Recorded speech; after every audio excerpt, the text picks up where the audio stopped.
नमस्कार। आप देख रहे हैं स्पेशल कवरेज न्यूज। मैं हूं आपके साथ शिव कुमार। मेरे साथ हैं वरिष्ठ पत्रकार आदरणीय डॉक्टर राकेश पाठक जी। स्वागत और अभिनंदन। बड़ी खबर लेकर एक बार फिर आज हम दोबारा आए हैं। सुबह आपने शो देखा, लेकिन हम डबल कभी प्रोग्राम नहीं करते। लेकिन आज एक बड़ी ब्रेकिंग खबर है। सर इस समय कनाडा से हैं और ब्रेकिंग खबर पर वहीं से गहरी निगाह। नेता प्रतिपक्ष राहुल गांधी के खिलाफ नागरिकता को लेकर इलाहाबाद हाईकोर्ट की लखनऊ बेंच ने एफआईआर दर्ज करने के आदेश जारी कर दिए और यह कहा है कि एफआईआर दर्ज करने के बाद इसकी जांच सीबीआई से कराई। एक बड़ी खबर है। आज ही इस एफआईआर के आदेश के जस्ट बाद या हो सकता है उसी समय राहुल गांधी संसद में दहाड़ रहे थे। मैं नहीं कह सकता हूं कि समय में कुछ डिफरेंस हो, लेकिन मुझे लगता है यह वही समय रहा होगा। लंच के बाद ही ऐसे आदेश होते हैं और लंच के बाद ही राहुल गांधी संसद में बोल रहे थे। प्रधानमंत्री को जादूगर बता दिया। एपिस्टीन की 16 फाइलों का जिक्र कर दिया 16 के आंकड़े से, और कर दिया कि टीडीपी के सांसद 16 क्या करेंगे। दोनों तरफ निशाना था और दोनों बड़ी गंभीर बातें थी। लेकिन क्या, मैं कुछ नहीं ज्यादा कहूंगा, सर का समय भी ज्यादा नहीं लूंगा, क्योंकि जहां है वहां सुबह के 6 बज रहे हैं। उठे और सीधे आ गए। तो सर क्या है इस एफआईआर का लब्बो लुआब? देखिए, इस एफआईआर का लब्बो लुआब यह है कि नरेंद्र मोदी और उनकी सरकार राहुल गांधी को हमेशा घेरे रहना चाहते हैं। उनके खिलाफ कम से कम 30-32 मुकदमे हैं। राहुल गांधी खुद ही कहते हैं पता नहीं कितने मुकदमे हैं। वे कहते हैं मैं तो संख्या ही भूल गया हूं। कभी सावरकर के अपमान का मुकदमा, कभी मोदी जी के अपमान का, कभी अमित शाह के अपमान का, कभी मोदी सरनेम के नाम पर सजा करवा देने का, सांसदी छीन लेना, घर से बाहर कर देना। यह सिलसिला 2024 की लोकसभा चुनाव से पहले तक बहुत तेजी से चला था। 2024 में नरेंद्र मोदी 240 पर सिमट गए। अब राहुल गांधी जिस तरह संसद में दहाड़ते हैं और सड़कों पर, संसद परिसर में, जैसा हम दृश्य देख रहे हैं बाहर हमारे स्क्रीन पर दिखाई दे रहा है, राहुल गांधी अब जिस तरह नरेंद्र मोदी पर हमलावर हैं, उसके इनाम में एक और मुकदमा तो बनता है शिव कुमार जी। लेकिन यह मुकदमा बहुत गंभीर है। हमारे दर्शकों की जानकारी के लिए बता दें, एक विघ्नेश शिशिर नाम के भारतीय जनता पार्टी के कार्यकर्ता हैं, रहने वाले कर्नाटक के हैं और आन गांव में उत्तर प्रदेश में इतनी दूर मुकदमा दर्ज कराने आए हैं कि राहुल गांधी भारत के नागरिक नहीं है, दोहरी नागरिकता है, उनके पास ब्रिटिश नागरिकता भी है। आप जानते हैं भारत में दोहरी नागरिकता का प्रावधान नहीं है। मैं इस वक्त जिस देश में हूं, कनाडा में, कनाडा और अमेरिका, इनमें दोहरी नागरिकता का प्रावधान है। जैसे वो जो खालिस्तानी है गुरपतवंत सिंह पन्नू, उसके पास अमेरिका और कनाडा दोनों की नागरिकता है। जाहिर है अगर राहुल गांधी की नागरिकता दोहरी साबित हो जाए, ब्रिटिश नागरिकता साबित हो जाए, तो आप कल्पना करके देखिए कितना बड़ा राजनीतिक संकट पैदा हो जाएगा उनके ऊपर। शुरुआत में जो मुकदमा एमपी एमएलए कोर्ट जो होते हैं वहां गया, उस अदालत ने कह दिया कि हम इससे सुनने की सामर्थ्य नहीं रखते। उसके बाद फरियादी ने, याचिकाकर्ता ने उत्तर प्रदेश हाई कोर्ट की लखनऊ खंडपीठ में याचिका लगाई। लंबे समय से इसको लेकर चर्चा चल रही थी कि राहुल गांधी के ऊपर अब आखिरी वार यही होगा कि उन्हें ब्रिटिश नागरिक साबित कर दिया जाए। अब हाई कोर्ट ने इसे स्वीकार कर लिया है और उत्तर प्रदेश की सरकार को नोटिस दिया है कि या तो सरकार खुद किसी सक्षम एजेंसी से जांच कराए या केंद्रीय एजेंसी से। केंद्रीय एजेंसी जाहिर है सीबीआई। सीबीआई मोदी सरकार के हाथ का एक शूटर। अब राहुल गांधी इस मुकदमे में अपने आप को बेदाग साबित करने के लिए अदालत के चक्कर लगाएंगे। देश भर में नैरेटिव बनाया जाएगा। बीजेपी का IT cell, social media cell, उसकी व्हाट्सएप यूनिवर्सिटी तूफान खड़ा कर देगी कि राहुल गांधी के खिलाफ देखिए दोहरी नागरिकता के केस को हाईकोर्ट ने मंजूर कर लिया है। जबकि आमतौर पर ऐसे मुकदमे प्रथम दृष्टया ही खारिज हो जाते हैं। अदालतें भी जानती हैं कि इसके पीछे मंशा शुद्ध रूप से राजनीतिक है। जो आदमी 5 बार का सांसद है, जो आदमी इस वक्त संवैधानिक पद पर है, नेता प्रतिपक्ष पर है, और अगर राहुल गांधी चाहते तो यूपीए की सरकार में कब के प्रधानमंत्री बन गए होते। इसे अंडरलाइन कर लीजिए, हमारे दर्शक कान खोलकर सुन ले, दुनिया की कोई ताकत राहुल गांधी को प्रधानमंत्री बनने से नहीं रोक सकती थी। डॉक्टर मनमोहन सिंह ने तो उन्हें ऑफर भी दे दिया था कि अब राहुल गांधी कमान संभालें, जब वे चाहें तब मैं ये जिम्मेदारी उन्हें सुपुर्द कर सकता हूं। तो जो व्यक्ति प्रधानमंत्री बनने का दावेदार था, आज भी प्रधानमंत्री नरेंद्र मोदी के सामने सबसे बड़े विकल्प के रूप में मौजूद है। जिसके पिता प्रधानमंत्री रहे, जिसकी दादी प्रधानमंत्री रही, जिसके नाना प्रधानमंत्री रहे, जिसकी मां यूपीए की चेयरपर्सन रही, जो आदमी आज भी नेता प्रतिपक्ष जैसे संवैधानिक पद पर है, अगर उसकी नागरिकता ही संदिग्ध हो जाए तो क्या होगा, अंदाजा लगाकर देखिए। अब आपने जो टाइमिंग की बात कही थी, थोड़ा संक्षेप में उस पर बात कर लें। देखिए, बहुत दिन पहले से यह मालूम था, जब कुछ दिन पहले, कि नरेंद्र मोदी और उनकी सरकार ने एक विशेष सत्र बुलाया है महिला आरक्षण को लेकर, संविधान संशोधन को लेकर। तो उधर अदालत को भी पता था कि राहुल गांधी के खिलाफ याचिका लगी हुई है। उसकी सुनवाई की तारीखें अदालत अपनी सुविधा से तय कर सकती थी। ठीक आज ही के दिन, जिस दिन सदन में राहुल गांधी ने नरेंद्र मोदी पर इतने बड़े बड़े हमले किए हैं, उन्हें जादूगर कहा है, वो जो 16 की बात आपने कही, 16 हो सकता है वो सुनने में 16 एपिस्टीन सुनाई दे बहुत से लोगों को। 16 एपिस्टीन, कुछ रिदम मिल रही है ना, सुर लय ताल। राहुल गांधी बार बार अगर इस बात को कह रहे हैं तो इसका मतलब यह है कि कहीं ना कहीं उनके पास कुछ पुख्ता जानकारियां हैं, और इसीलिए नरेंद्र मोदी और उनकी सरकार बुरी तरह बौखलाए हुए हैं। सदन में तो काम चल जाता है, स्पीकर के जरिए आप राहुल गांधी के भाषण में से जादूगर शब्द हटवा दीजिए, एक्सपेंड करा दीजिए, विलोपित करा दीजिए, और जो कुछ उन्होंने कहा है वो हटवा दीजिए। लेकिन बाहर वे बार बार दोहराते हैं। बाहर निकलते ही परिसर में उन्होंने फिर कह दिया कि ये पजल है। पत्रकारों ने पूछा 16 की क्या पहेली है, तो उन्होंने कहा पहेली ही तो है, जैसे ही पहेली हल हो जाएगी मैं आपको बता दूंगा, अभी से मैं क्यों बताऊं। एक तरह से उन्होंने दोहरी मार की है, दुधारी तलवार चलाई है कि ये पहेली है, मुझे भी इसका हल नहीं पता, आप भी पता कीजिए, मैं भी पता करता हूं, और पता लग जाएगा तो मैं देश को बता दूंगा।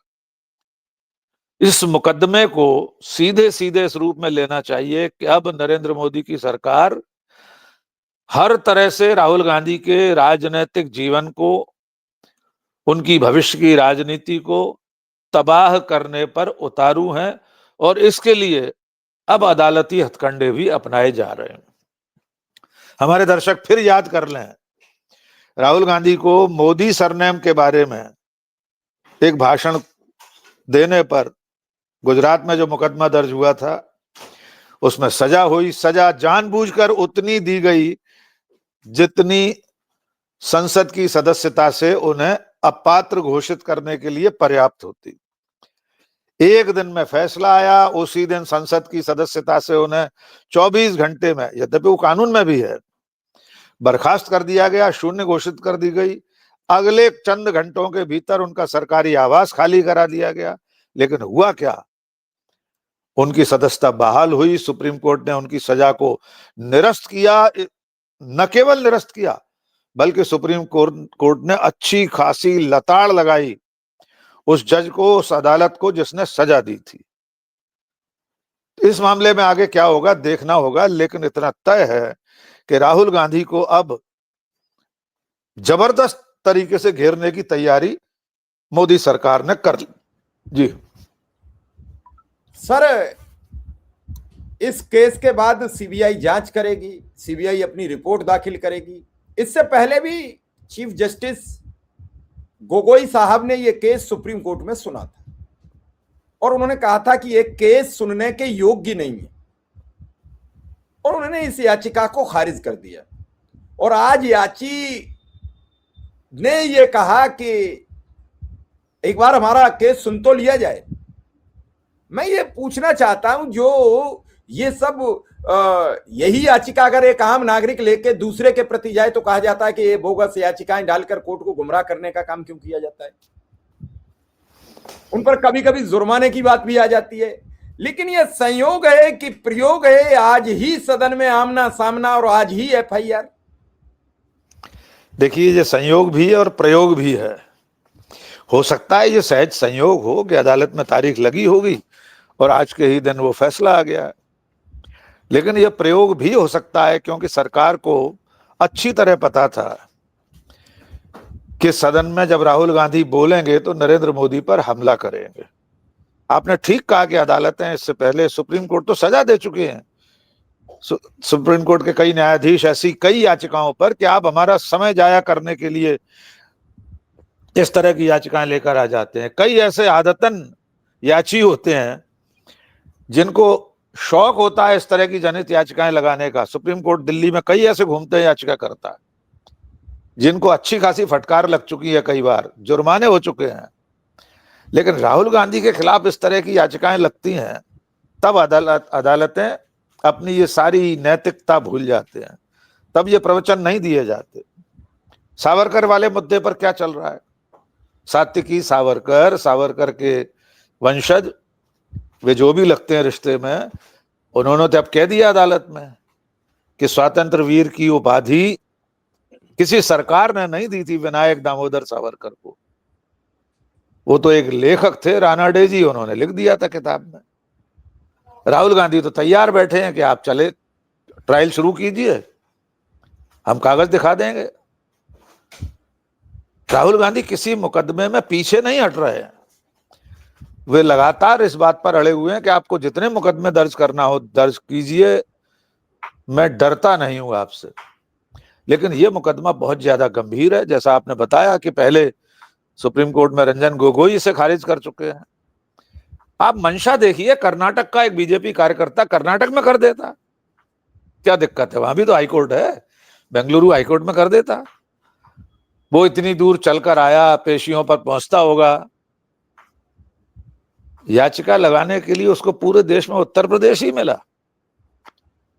और उत्तर प्रदेश के हाई कोर्टों की क्या दशा है, वैसे देश भर की अदालतों की, ये हम देख चुके हैं। एक यादव जी थे, अब रिटायर हो गए कुछ दिन पहले। वे किस तरह वकीलों की सभा में कह रहे थे कि ये देश बहुसंख्यकों की मर्जी से चलेगा। हाई कोर्ट का जज संविधान और कानून को बलाए ताक रखकर फांसीवादी भाषण दे रहा था। कुछ नहीं किया सुप्रीम कोर्ट ने। सुप्रीम कोर्ट ने तलब किया था, जांच बिठाई थी, कमेटी बनी थी, उसके नतीजे क्या निकले किसी को नहीं पता। वो तो रिटायर भी होकर चला गया। वारे अंधे कानून। और राहुल गांधी की नागरिकता छीनने के लिए सिर के बल खड़ा हो गया है हमारा पूरा न्याय का तंत्र। लेकिन मैं बार बार सोचता हूं कि एक बार हो ही जाना चाहिए, राहुल गांधी को किसी दिन जेल चले ही जाना चाहिए किसी मामले में। ये देश भी तो देखे कि सत्ता में बैठे लोग नेता प्रतिपक्ष को किस तरह से प्रताड़ित कर रहे हैं, किस तरह से उनके राजनीतिक रास्ते में रुकावटें खड़ी कर रहे हैं, किस तरह उनकी नागरिकता छीनकर उनके पूरे राजनीतिक जीवन को एक गति अवरोधक के सामने लाकर खड़ा कर देना चाहते हैं कि जिसके आगे अब कोई राह नहीं होगी। और निश्चित तौर पर आपने ठीक कहा कि सीबीआई तो केंद्र सरकार के पास है, सीबीआई इसकी जांच करेगी। राहुल गांधी से पूछा जाएगा कि आप ब्रिटेन में जब पढ़ते थे, एमफिल हैं राहुल गांधी, वहां से कैम्ब्रिज से एमफिल किया हुआ है, पढ़ने गए थे, उस वक्त के कुछ दस्तावेज होंगे, लेकिन वो नागरिकता के दस्तावेज नहीं है। गांधी परिवार इस देश पर इतने सालों शासन करने वाले 3-3 प्रधानमंत्रियों का परिवार इतनी बड़ी भूल और चूक नहीं कर सकता कि अपने परिवार के एक सदस्य को ब्रिटेन की नागरिकता दिलवा दी जाए, और जिसे भविष्य में भी राजनीति करनी है। और ये याचिकाकर्ता उन लोगों से कभी नहीं पूछते। अजीत डोभाल के सुपुत्र अमेरिका के नागरिक हैं, ठीक है, उनके पास दोहरी नागरिकता नहीं होगी, भारत की नागरिकता छोड़ दी होगी उन्होंने। साबित कीजिए राहुल गांधी ब्रिटिश नागरिक हैं, उन पर दोहरी नागरिकता है। हम और आप इसी मंच पर राहुल गांधी के खिलाफ अपनी बात पूरी दमदारी से करेंगे कि राहुल गांधी ने कानून का उल्लंघन किया है। ये हिमाकत उन्होंने कैसे की? ब्रिटिश नागरिक होते हुए संसद में हमारे प्रधानमंत्री के साथ कैसे आंखों में आंखें डालकर बात कर रहे हैं? हिम्मत कैसे हुई? लेकिन साबित तो कीजिए कि राहुल गांधी ब्रिटिश नागरिक हैं, वरना ये सारी कवायद, सारी उठापटक, ये सारे षड्यंत्र ही कहे जाएंगे। राहुल गांधी जैसी चुनौती से डरकर किए जा रहे। नरेंद्र मोदी जानते हैं कि अगर भारत की राजनीति में कोई सीधी टक्कर दे सकता है तो उसका नाम राहुल गांधी है। आप खुद कल्पना करके देख लीजिए, कौन है इस देश की राजनीति में जो आज की तारीख में मोदी को इतनी कड़ी टक्कर दे रहा है? कौन है जो सत्ताधारी पार्टी के अलावा सबसे ज्यादा सीटों वाले संसदीय दल का नेता है? 100 सीटें हैं आज की तारीख में लोकसभा में कांग्रेस के पास, उसके नेता हैं राहुल गांधी।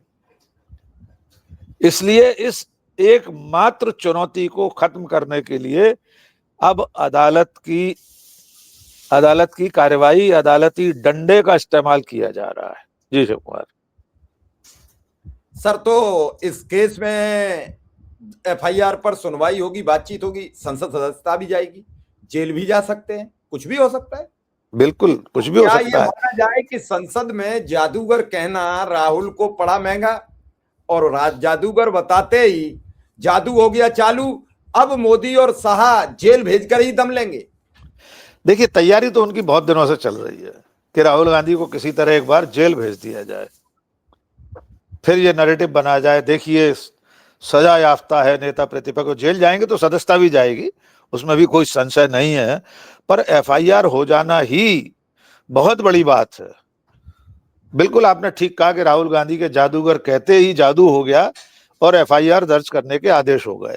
लेकिन अकेला जादूगर ही नहीं कह रहे हैं राहुल गांधी। राहुल गांधी तो नरेंद्र मोदी के बारे में बहुत कुछ कह चुके हैं। जनरल नरवणे की किताब पर चर्चा करते समय, चीन के हमले की चर्चा करते समय, नोटबंदी से लेकर अब तक नरेंद्र मोदी के हर कामकाज पर राहुल गांधी तथ्यात्मक टिप्पणी करते रहे हैं।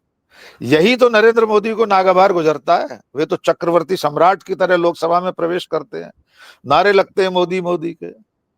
लेकिन अब इस लोकसभा में वोट चोर गद्दी छोड़ के नारे भी लग रहे हैं। तड़ी पार हर सत्र में गूंज रहा है।